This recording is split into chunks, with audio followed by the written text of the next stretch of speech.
A couple more questions. We've got, Marjorie from Wesley Chapel sent us a Facebook private message, and she's considering a short sale. She's concerned about whether or not she will be pursued for deficiency judgment if she does a short sale. And, again, I know this is kind of a loaded question, Shawn, because it's not one that you can easily answer. But are you seeing banks pursue for deficiency judgments very often? We're not seeing banks pursue very often. Everything is very fact specific. When we do see a bank pursue a borrower for deficiency, it's when they have the ability to pay it. So they have a high-paying job, or they have a lot of assets. Now, 401ks, IRAs, those things are exempt. That's not what I'm referencing, but we don't really see it happen very often, and when we do, it's a homeowner with a lot of assets or a lot of income. And for example, what would you say a lot? Several $100,000? I mean, I know it's kind of hard to say because it just depends on the deficient amount. But it depends, and it depends on the family size. I mean, someone who makes $100,000 with 5 kids may be less of a target than someone who makes $80,000 with none. Right. Right. So, is there any rhyme or reason in terms of banks that are normally more likely to pursue? I mean, have you seen any kind of data that tells you, hey, look, if you've got this bank as your lender, they're more likely to pursue? Or have you seen anything like that you can put your finger on?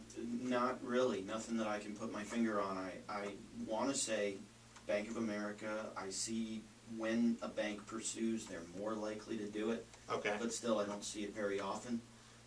Of the big box, the big banks, SunTrust sticks out a little bit, but again, we do a lot of short sales. We do a lot of counseling in terms of asset protection, and we're not seeing it very, very often.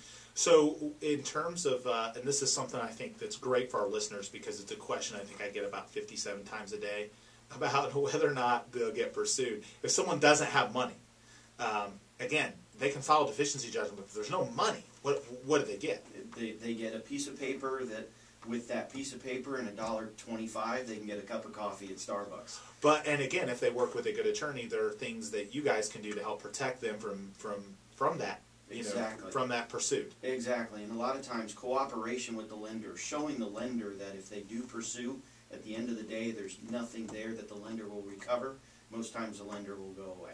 And I think, again, a lot of people are concerned about it because they think that they'll get pursued and owe, this money for the rest of their life. But it's still a business decision. And a lender that has a deficient balance, that has the ability to pursue, if there's no juice to squeeze, they're not going to spend the money and the thousands of dollars they pay to an attorney and a collector and all this kind of stuff to go after it. Correct. And now there is a 5-year statute of limitations for the lender to pursue a deficiency judgment.